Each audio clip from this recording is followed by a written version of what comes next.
Olá, e mais uma entrevista especial do Jornal do Comércio está no ar com um convidado, que é o secretário Cláudio Gastal, do governo do Rio Grande do Sul, que vai falar sobre mudanças que vamos ter aqui daqui para frente em relação a uma das áreas mais importantes na gestão do governo Eduardo Leite. Olá, secretário. Olá, Marcos Meneghetti, meu colega, repórter de política do Jornal do Comércio.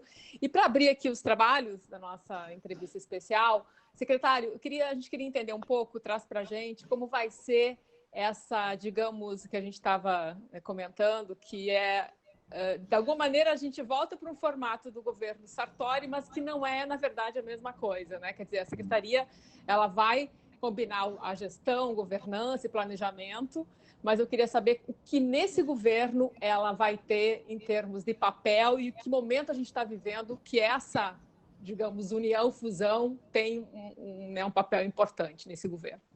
Bom, primeiro, obrigado, Patrícia, obrigado, Marcos, os demais colegas que estão assistindo, e o pessoal de retaguarda, que eu digo sempre que nessa vida virtual a gente acaba esquecendo que tem muita gente atrás das telas que fazem com que as coisas aconteçam, né? Então, abraço a todos. A sua pergunta é importante, porque no governo Sartori para o governo Eduardo Leite, quando nós fizemos a reforma administrativa, e eu tive o prazer de coordenar a transição, você tinha, naquele momento, na sede do governo Sartori, a Secretaria de Planejamento, Governança e Gestão e a Secretaria de Modernização Administrativa e Recursos Humanos. Os importantes que o governador Eduardo Leite sempre colocou, o ponto fundamental de nós termos uma política de pessoal bastante clara e bastante valorizada. Em que sentido? Ou seja, quando a gente fala política de pessoal, não é somente o departamento de pessoal, né? Paga salário, paga benefícios, traz isso, traz aquilo. Na verdade, você ter um processo de qualificação, um processo de seleção, um processo de melhoria das competências. Então, para isso, o que nós fizemos? Nós mantivemos a Secretaria de Governança e Gestão Estratégica, de alguma maneira, para quem está nos assistindo e para quem lendo esta matéria, você tem era a Secretaria-Geral de Governo, ou seja, a Secretaria de Governança e Gestão Estratégica tem né, um papel fundamental, que é a coordenação de governo, o alinhamento do governo em termos de projetos estratégicos para as prioridades deste governo e aquilo que foi, de alguma maneira, contratualizado nas urnas, né? E nós tínhamos, basicamente, temos 5 grandes frentes na Secretaria de Governança e Gestão Estratégica. A própria governança e o monitoramento dos projetos estratégicos transversalmente em todas as secretarias, né, desde as concessões, desde a questão de estrada, desde a questão da administração penitenciária, da questão do meio ambiente, da educação, como também projetos que são mais de governo, como o governo digital, a desburocratização, o processo de simplificação e outras frentes, projetos transversais. E mantivemos a Secretaria de Planejamento, recriamos a Secretaria de Planejamento, Orçamento e Gestão, mas incorporando o que era o Recursos Humanos, a Secretaria de Modernização Administrativa e Recursos Humanos, né? E aí ela acabou sendo uma Secretaria de Planejamento bastante grande e a Secretaria de Governança uma secretaria mais objetiva e focada. Agora, Não, e até aproveitando, secretário, rapidinho, eu lembro quando teve a notícia a Leani Lemos sai da Secretaria de Planejamento, né? Agora ela está na coordenação do Comitê de Dados, depois vai assumir o BRDE como presidente. Todo mundo tá, como é que fica o governo? Quer dizer, um braço importante do planejamento sai e aí o governo perde ou não, né? Na verdade, todos nós somos uma equipe, né? Eu gosto de dizer o seguinte, que você tem vários braços, né, no governo, e que eu coordeno o gabinete de crise, juntamente com a Secretaria de Governança e Gestão Estratégica, onde estão vinculados os comitês. Você tem, o que nós fizemos é a partição de estar uma estrutura, e a Liani ser a primeira mulher a assumir o BRDE, nós achamos por bem voltar no desenho que você tem o planejamento, a governança e a gestão, que envolve recursos humanos, envolve a parte de compras, aquisições, tudo no mesmo centralidade de governo, para que você possa ter, já que havia o alinhamento plano plurianual com os projetos estratégicos, com o orçamento do ano, com diálogo com a Fazenda, com o próprio acompanhamento e monitoramento dos indicadores estratégicos dos projetos, do nosso mapa estratégico, e isso rodando, ou seja, eu sempre digo que o grande objetivo de criar uma secretaria ou fundir uma secretaria no caso de fundir, buscar sinergias que você otimize e ganhe velocidade. Então, essa é uma das missões, ganhar velocidade, ganhar... E com isso, você ter velocidade de resultados que são dos projetos do governo, inclusive na questão da otimização. Por outro lado, né, eu só a título de informação, eu tive já a oportunidade de estar em 20 estados, né? E já na transição, o pessoal me perguntava quantas secretarias vão ser, tantas, menor, maior. Eu digo o seguinte, olha, a questão não é a quantidade de secretarias que você tem, a questão é e efetividade que você dá nas entregas, né?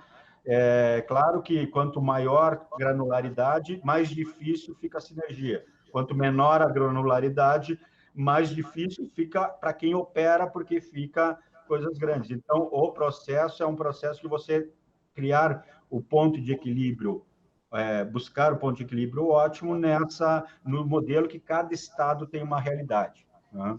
Quantas secretarias ficaram depois dessa mudança, secretário? São 23 secretarias, né? Eu acredito, 23 secretários com o status de secretaria, né? Porque você tem o secretário-chefe da Casa Civil, chefe do gabinete, né? O secretário extraordinário de parcerias, o Bruno Vanuzzi, que não é uma secretaria, por exemplo.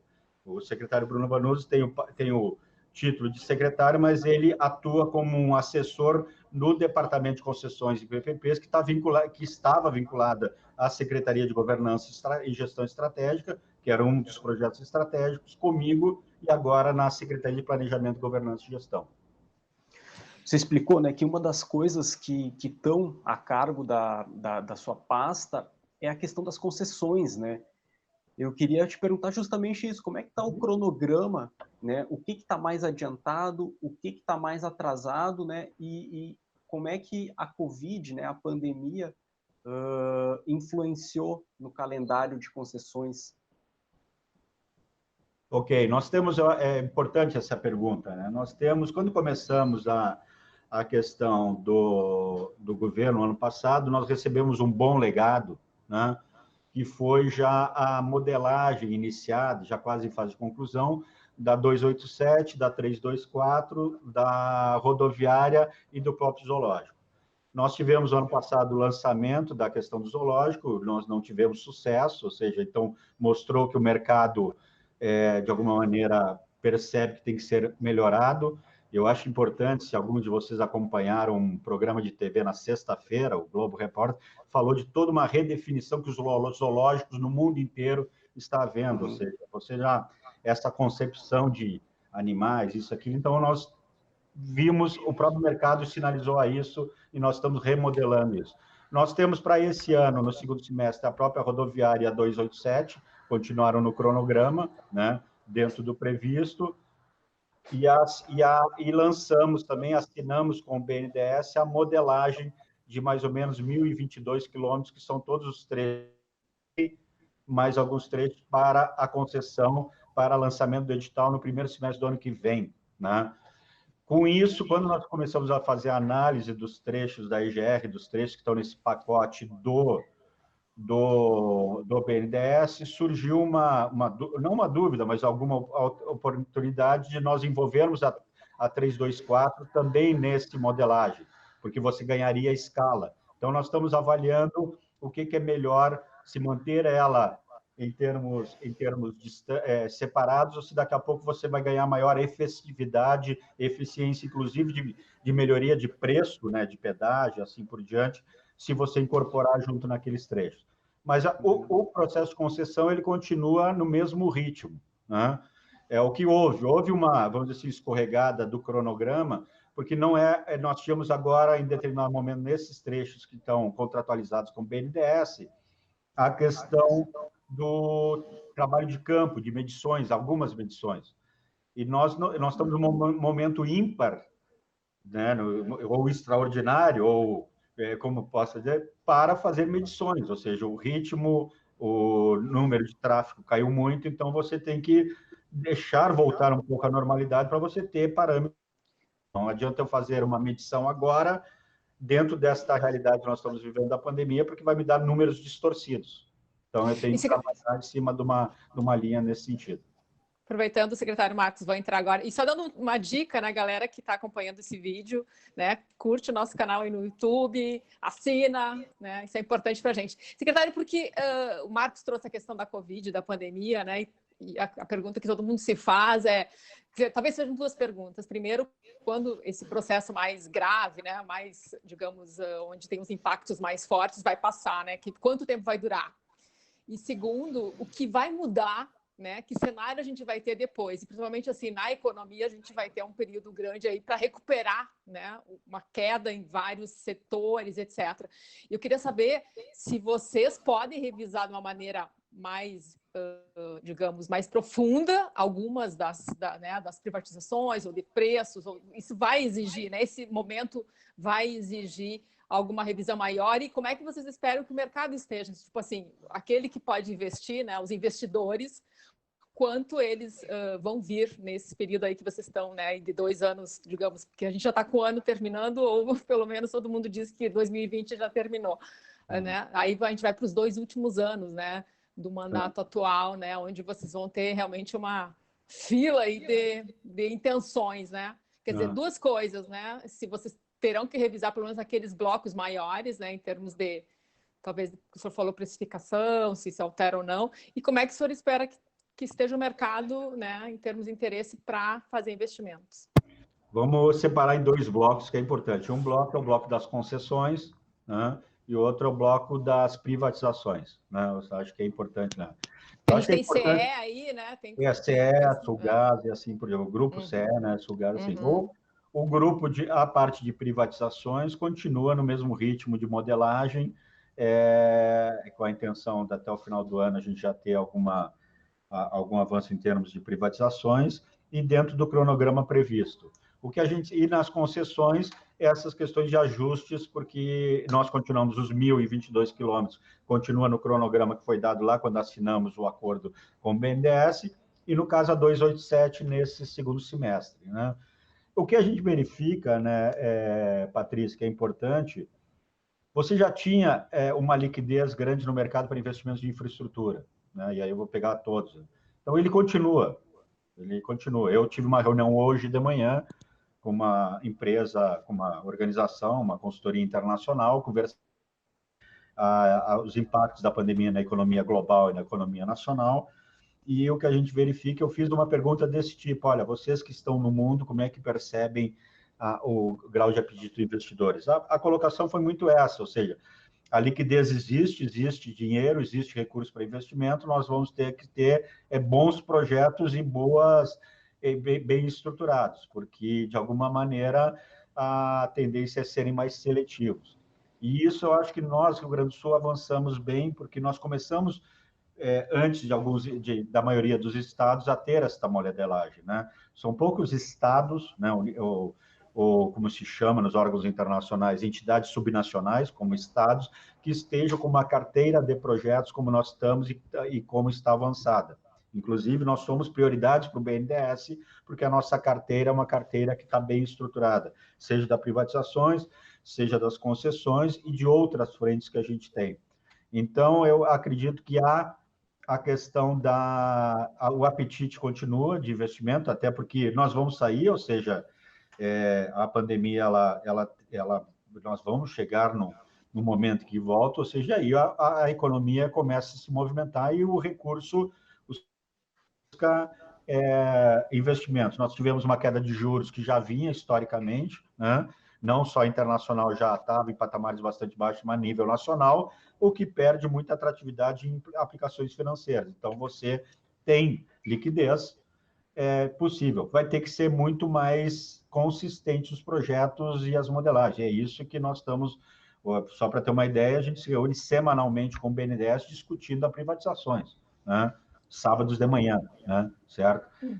Porque todo esse processo para estar bem ajustado para permitir com que a gente esteja, vamos dizer assim, preparados no momento em que você se sente. Claro que o momento é que a gente vai avaliar. É esse caso, não faz nenhum sentido você fazer medições de tráfego, por exemplo, para concessões rodoviárias nesse momento.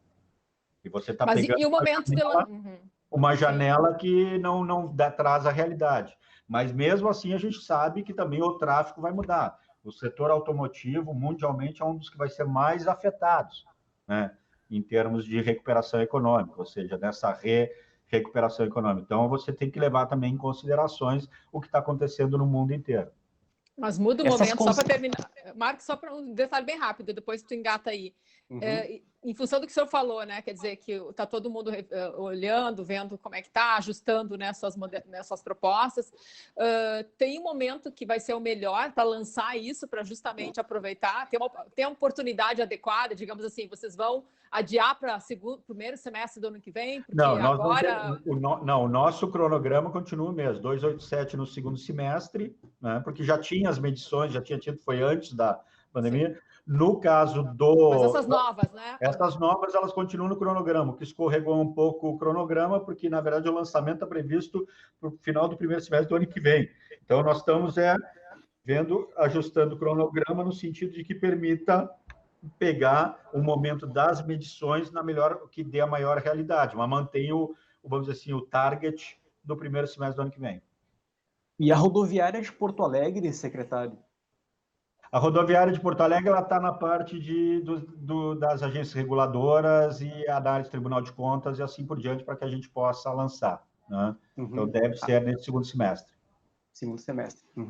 E que mudança, secretário? Porque é um tema, a rodoviária de Porto Alegre, ela é sensível. Não, né? a rodoviária de Porto Alegre também. O que as pessoas podem esperar em termos de mudança ou de um patamar diferente de estrutura? O projeto da rodoviária de Porto Alegre é um projeto que eu, pessoalmente, acho você redefine o conceito da rodoviária, que já acontece em alguns lugares e tal. Você ter qualidade de atendimento ao viajante, segurança, a questão da ambientação, melhor fluxo de pessoas, porque ela não deixa de ser um espaço comercial que tem as lojas âncoras são os ônibus, né? Ou seja, que trazem. Então, ela é toda reconcebida em termos de lógica de funcionamento e de qualidade de atendimento e qualidade de disposição e entrada e saída e assim por diante, né?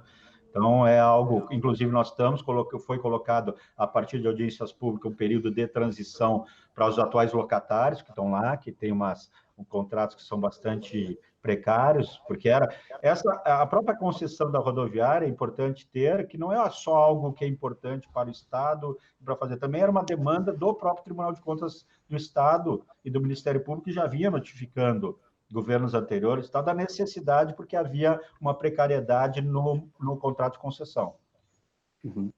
Quanto às privatizações, secretário, a CE vai ser a primeira, né? Como é que está esse cronograma? Eu gostaria, porque especificamente eu poderia dar detalhes, mas eu acho que essa era importante, uma pauta. Eu sou muito responsável de que cada um tenha o seu espaço, ou seja, especificamente das privatizações, eu considero que é o secretário Arthur, né? Está com ele a privatização. Então, qualquer coisa que eu vou colocar aqui, eu estaria, de alguma maneira, invadindo um outro espaço de competência. Eu gosto muito de ter essa respeito a quem está tocando essas frentes, né? E vocês têm, mas está na Secretaria de Planejamento, eu não sei como é que vai ficar agora. Nós temos a unidade das estatais, que estão analisando, que dá o suporte de secretaria executiva, mas que é importante nós termos ideia. Quando você está numa modelagem, seja de concessão e privatização, você tem o chamado poder concedente, que é as rodovias da EGR, é a EGR, e a Secretaria de Logística, na CE, na Secretaria de Meio Ambiente, ou seja, nós somos muito mais secretarias meio, que dão suporte, dão estrutura para fazer, do que menos efetivamente. Eu sempre coloco para a minha equipe que nós, da Secretaria de Planejamento, Governança e Gestão, o nosso sucesso depende do sucesso de quem está com a barriga no balcão, a saúde, a educação, a segurança. Tal. A retaguarda. Porque nós damos meio, ou seja, quem faz é quem está lá na frente. Mas vocês têm na área de vocês, só pegando esse ganchinho, Marcos, tem a unidade que analisa as estatais, aquelas que não estão aí na lista das privatizações. Na verdade, e eu queria saber se pode ter aí nos próximos 2 anos alguma novidade em termos de outras empresas, né? Porque o Rio Grande do Sul tem, só as empresas não são aquelas mais apetitosas, talvez, né? A gente tem área de armazéns, a gente tem algumas operações, né, estatais menores, muitas que a gente nem sabe que o Estado é dono, muitas vezes. Eu quero saber se vocês estão olhando para, né, mesmo que elas rendam, digamos, talvez um retorno menor. De fazer uma justiça à questão. Nós foi criada a unidade das estatais, da Secretaria de Planejamento, hoje Planejamento, Governança e Gestão, e a gente fica muito olhando a unidade das estatais somente como a unidade das privatizações. Isso é verdade, não é só isso.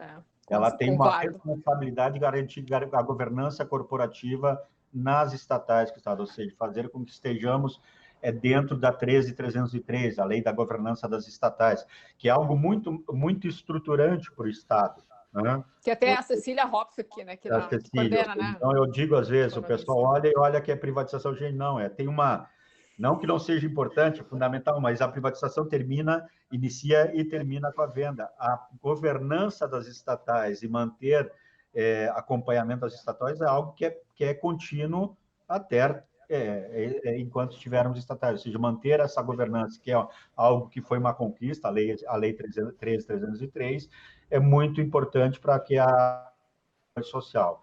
Então, eu faço vamos dizer assim, esse parênteses para que senão a gente fica. E tem um braço que é a questão das privatizações dessas que estão encarteiradas.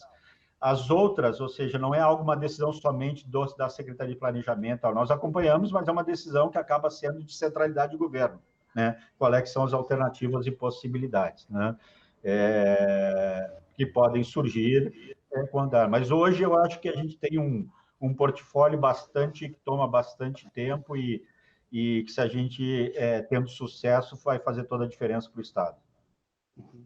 Eu queria falar um pouco também da LDO de 2021, secretário, especialmente pelo acordo, né, costurado entre o governo do Estado e os demais poderes, né, e órgãos autônomos. Qual é o impacto disso, né, na ponta do lápis ali? Quanto que isso vai deixar no cofre do governo?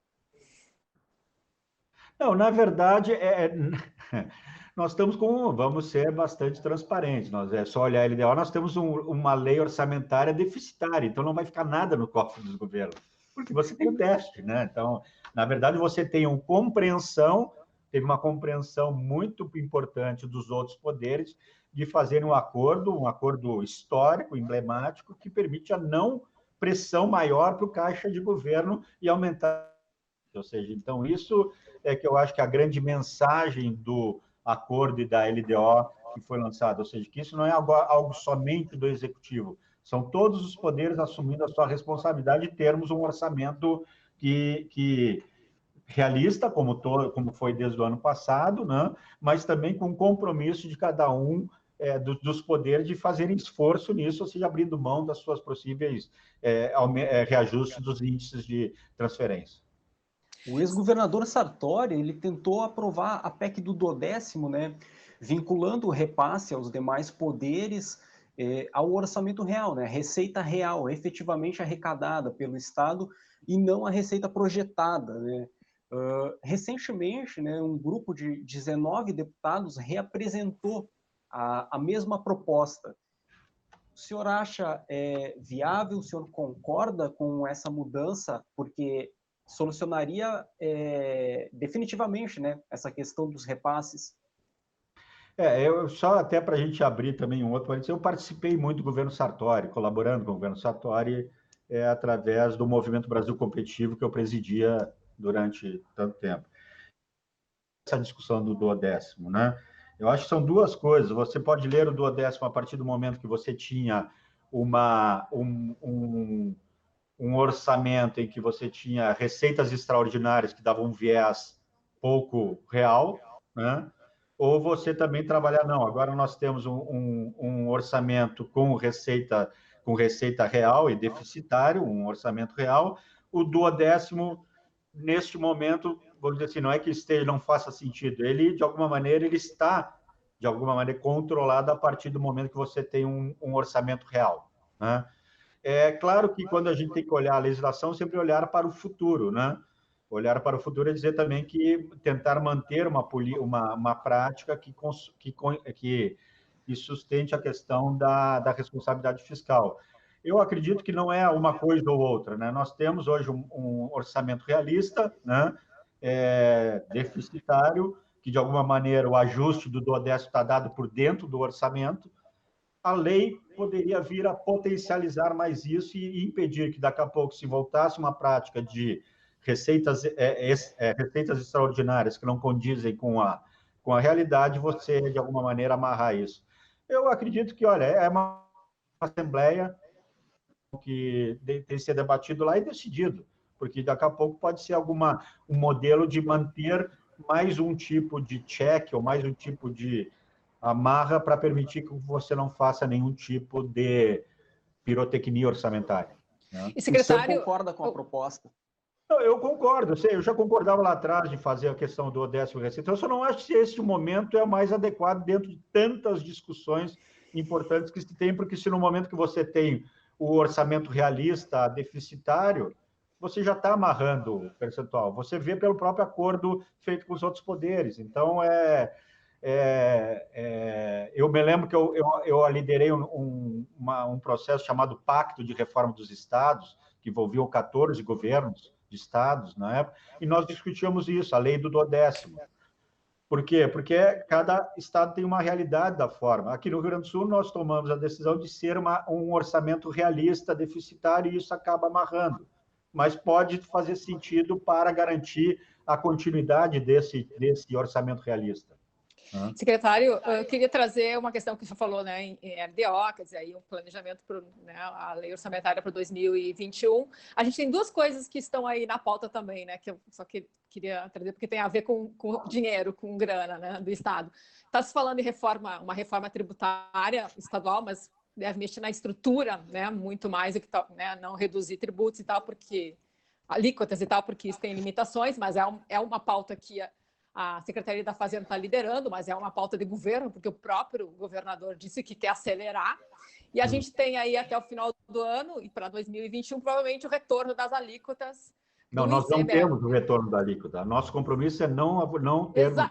Eu ia dizer que o governador já disse que não vai solicitar que se renove o aumento, né, percentual das alíquotas. Como é que isso impacta? Quer dizer, é possível fazer uma reforma que provavelmente pode ter impacto na arrecadação, numa conjuntura de queda de receita e ainda objetivamente, né? Que eu imagino que essa questão das alíquotas já está incorporada, provavelmente. Não, né? A própria LDO já está incorporada a queda das alíquotas, sim, né?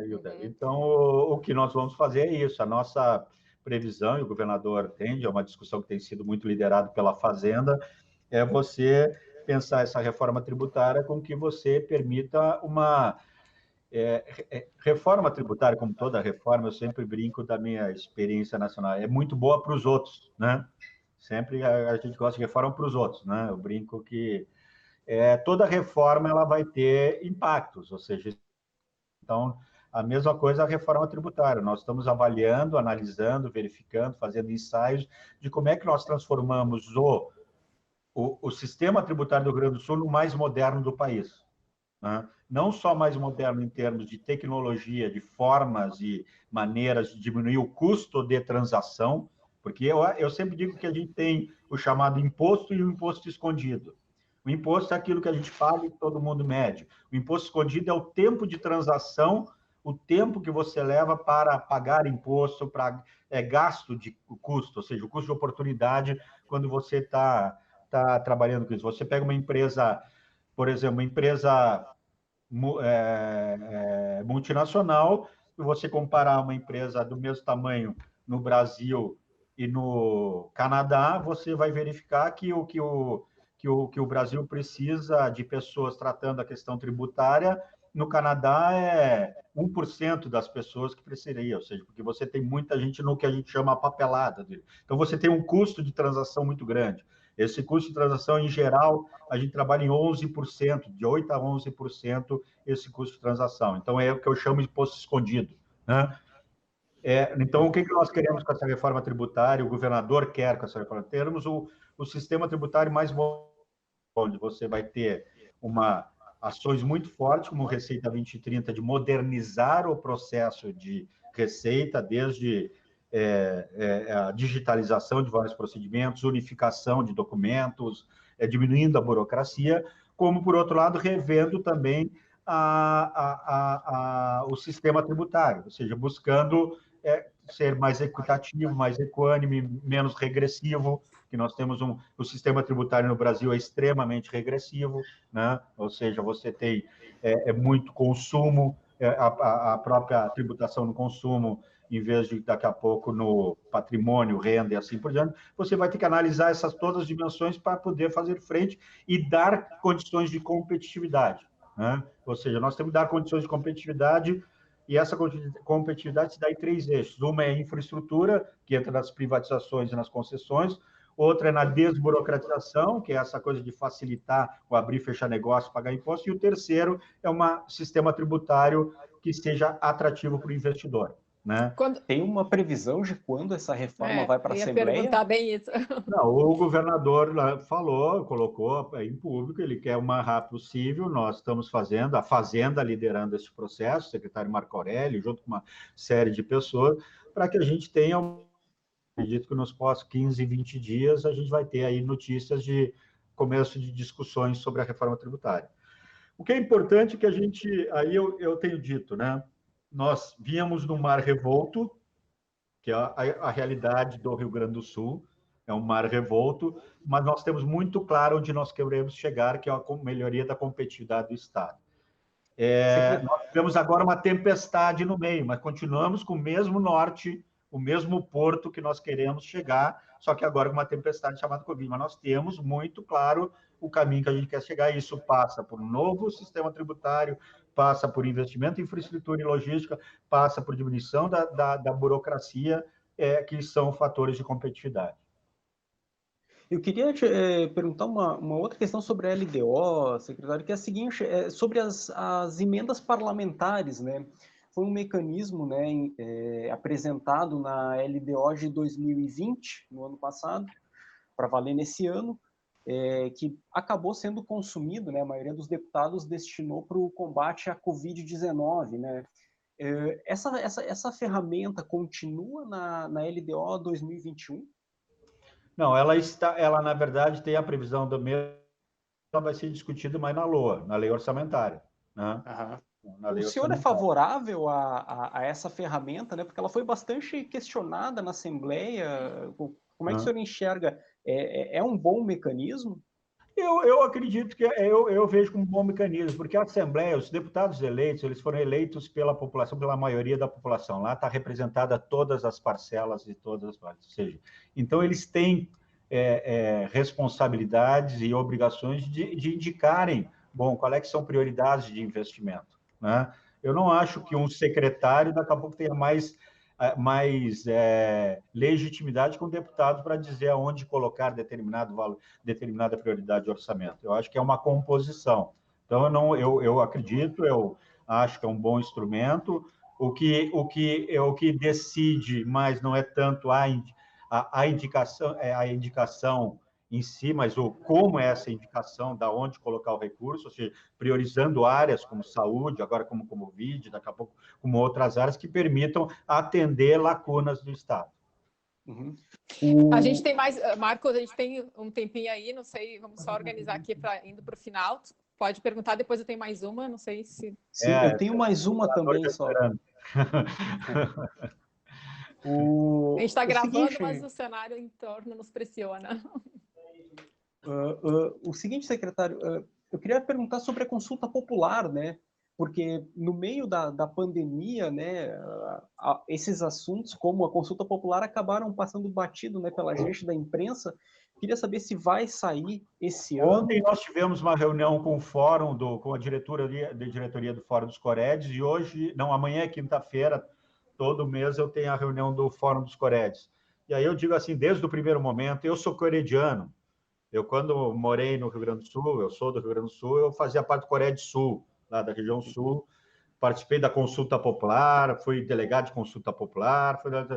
Eu digo que eu acredito muito nos COREDs como conselhos regionais de desenvolvimento, pensar o desenvolvimento da região. O estado do Rio Grande do Sul é maior que vários países, você não pode pensar o desenvolvimento de maneira centralizada, descentralizada. E a consulta popular é um dos instrumentos da reflexão e da construção de desenvolvimento regional. O que eu tenho dito sempre para o pessoal dos COREDs, olha, os COREDs não podem ser somente um realizador de consulta popular, ele tem que ser uma esfera, um espaço de discussão regional de desenvolvimento das prioridades do desenvolvimento regional. Nós continuamos, a consulta popular continua, provavelmente com queda de recursos, a gente teve o ano passado destinado consulta popular, e mais também o compromisso de pagar os passivos de 2018, ou seja, nós recebemos 80 milhões para realizar de consulta popular em 2019, pagamos 50 e poucos milhões, desses 27, 30, nós fizemos 10 em cada ano, 2020, 21 e 22, para não ficar nenhum passivo de 2018, e tudo que tem sido votado na consulta popular do ano passado será realizado. Então, esse é o nosso compromisso. Para esse ano, o que nós estamos verificando, discutindo com os COREDs, também é a destinação, daqui a pouco, de valores aprovados no ano passado que não foram ainda iniciados projetos que a gente possa destinar, através de uma discussão com os COREDs, para o Covid, para a saúde, e também provavelmente uma diminuição de orçamento dos 20 que estava previsto para 10 dos orçamentos da consulta popular para o ano que vem. Tem previsão de quando vai sair? Não, nós estamos com o mesmo cronograma da consulta. O mesmo cronograma. Mesmo cronograma, não mudou nada. Na verdade, nós vamos mudar ela para algo que nós já gostaríamos. Nós queríamos fazer ela 100% digital. E para nós, a consulta popular não pode ser somente a consulta de votar para onde vai determinada parte de recurso. Nós queremos que a popular sirva para avaliação de serviços e projetos do Estado. Hoje, com a tecnologia digital, um dos projetos que está comigo é o governo digital. É inadmissível que você tenha, por exemplo, ano passado, ao redor de mais de 100 mil gaúchos votaram na consulta popular e a gente não mantém uma relação com ele, ouvindo ele, olha, a obra está andando, a qualidade do serviço, ou seja, você ter um processo de relacionamento mais contínuo. Secretário, a gente não falou aqui, mas eu lembro, até na primeira entrevista que a gente fez com a Leani, quando ela assumiu, ela falou muito da questão da estrutura da carreira dos servidores, né? E havia toda uma meta de fazer uma revisão grande, quer dizer, limpar mesmo, tornar até, no sentido até de valorizar as carreiras, né? E claro, né? Atualizar.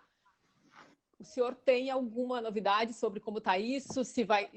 Quer dizer, vai ser feita alguma coisa? Isso é possível já não, agora? Continua, nós temos um projeto que foi liderado pela Eliane, um projeto de avaliação de carreiras, o chamado Master Plan, avaliando carreiras, status, situações, que nós tínhamos um evento marcado, se eu não me engano, se a memória, dia 16 de março, um evento que seria uma discussão entre secretariados, um dia na semana que começamos a nova realidade, né? E nós continuamos com esse projeto na seguinte, claro que vem outras realidades aí. Veio a ajuda emergencial do governo, que impõe uma série de restrições de aumento de despesas, além do que já estava, né? Então, você vai ter que readequar para esse cenário, que é no cenário de curto prazo, 2021 e 2022, por causa da ajuda emergencial. Ok. Marcos, mais alguma coisa ou vamos fechando? Acho que era isso aí. Então tá, Marcos Meneghetti, repórter de política, valeu pela companhia aqui nessa entrevista. Secretário Cláudio Gastal, vamos ver se eu acerto, planejamento, orçamento, gestão? Não, Secretaria de Planejamento, Governança e Gestão. Então entra a governança no lugar do orçamento, dá uma modernizada aí na pauta. Legal, então tá, gente, então um convite de novo, acompanha, né?